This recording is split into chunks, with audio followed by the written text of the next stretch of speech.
Ipinanganak bilang Gloria Ann Borrego Gallia noong December 16, 1933 sa Denver, Colorado, USA. Ang kanyang ama na si Pedro Gallia ay isang Pilipino nagpunta sa Amerika upang mag-aral, kung saan niya nakilala ang kanyang inang may lahing Spanish-American na si Mary Borrego.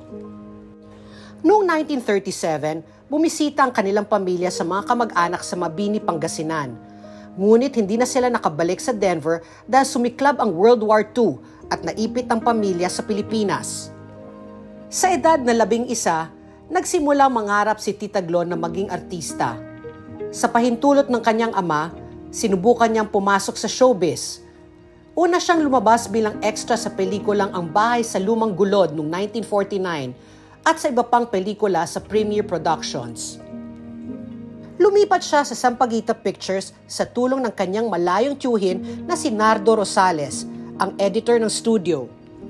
Doon, nagpatuloy siya sa pag-aartista at sa kalaunan ay ginawang Gloria Romero ang kanyang screen name ni Doc Jose Rojas Perez ng Sampaguita Pictures dahil mas bagay anya sa maamo nitong muka ang nasabing pangalan.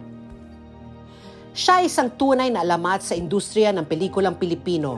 Sa kanyang 7 dekadang karera, ipinamalas niya ang kahusayan sa pag-arte mula sa drama hanggang komedya.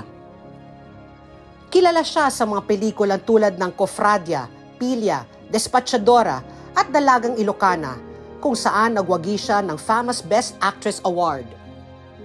Sa kanyang huling bahagi ng karera, nagpatuloy siya sa pagganap sa mga pelikulang Bilangin ang Bituin sa Langit, Tanging Yaman, Magnifico, Fuchsia at Rainbow Sunset. Bukod sa pelikula, nagmarka rin si Tita Glo sa telebisyon sa mga palabas tulad ng Palibhasa Lalaki bilang Minerva Chavez at Familia Zaragoza bilang Doña Amparo. Isa siyang huwaran ng profesionalismo at talento na nagsilbing inspirasyon sa maraming henerasyon ng mga artista. Patuloy siyang magiging simbolo ng ganda at husay ng sining ng pelikula. Ang kanyang pamana sa industriya ng pelikula at telebisyon ay mananatiling buhay sa puso ng mga Pilipino. Paalam, Miss Gloria Romero.